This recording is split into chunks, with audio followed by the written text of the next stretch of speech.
मैं देख रहा हूं इनकी इकोसिस्टम तमिलनाडु में प्रक्रिया चल रही थी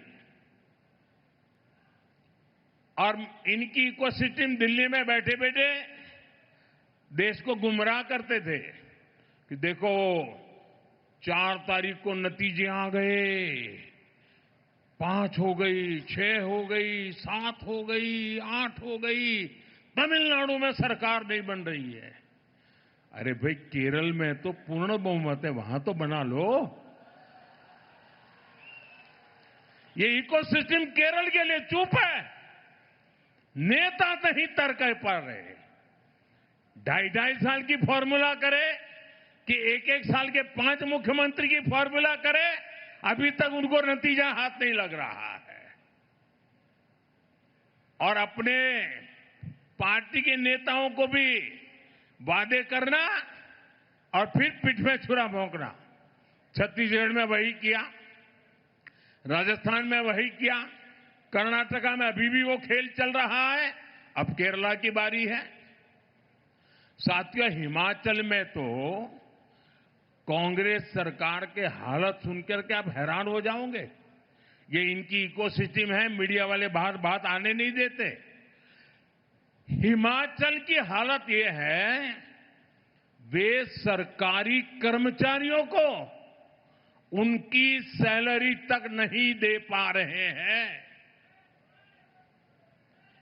इधर तेलंगाना में क्या हाल है? किसानों को आत्महत्या के लिए मजबूर होना पड़ रहा है। यानी कांग्रेस जहां पर भी है, वहां या तो शाही दरबार की खातिरदारी में खजाने की लूट हो रही है या लूटे हुए पैसों के लिए झगड़ा हो रहा है। साथियों, कांग्रेस की पहचान आज एक परजीवी पार्टी की बन गई है और इसलिए वो पहला मौका मिलते ही अपने साथियों के साथ भी विश्वासघात करती है। और इसलिए ही कहा जाता है कि कोई ऐसा सगा नहीं जिसे कांग्रेस ने ठगा नहीं। अभी तमिलनाडु में ही देखिए, 25-30 साल से कांग्रेस का डीएमके के साथ घनिष्ठ संबंध था।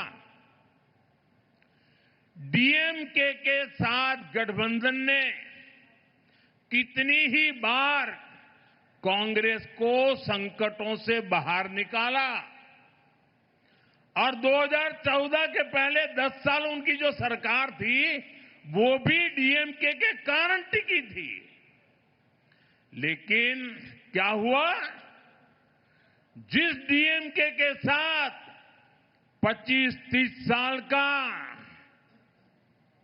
जीने मरने का नाता था, हर पल जो डीएमके कांग्रेस की भलाई के लिए काम करती थी, लेकिन जैसे ही सत्ता का खेल कहीं और मुड़ गया तो सत्ता के लालच में सत्ता भूखी कांग्रेस ने पहला मौका मिलते ही डीएमके की पीठ में छुरा भोंक दिया।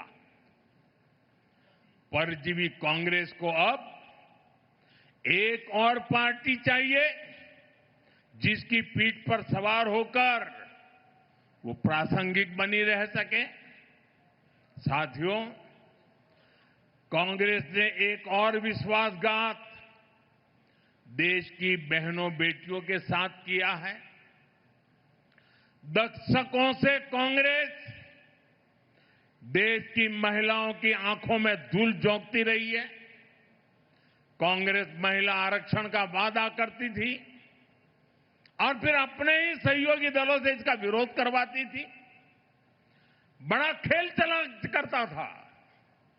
बीजेपी ने इस खेल को खत्म किया, महिलाओं के लिए 33% आरक्षण का कानून बनाया।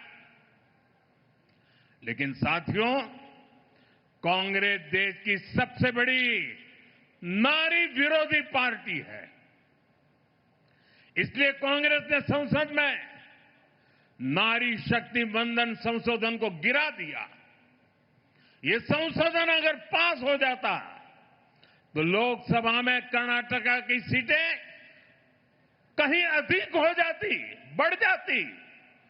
कर्नाटका से बहुत बड़ी संख्या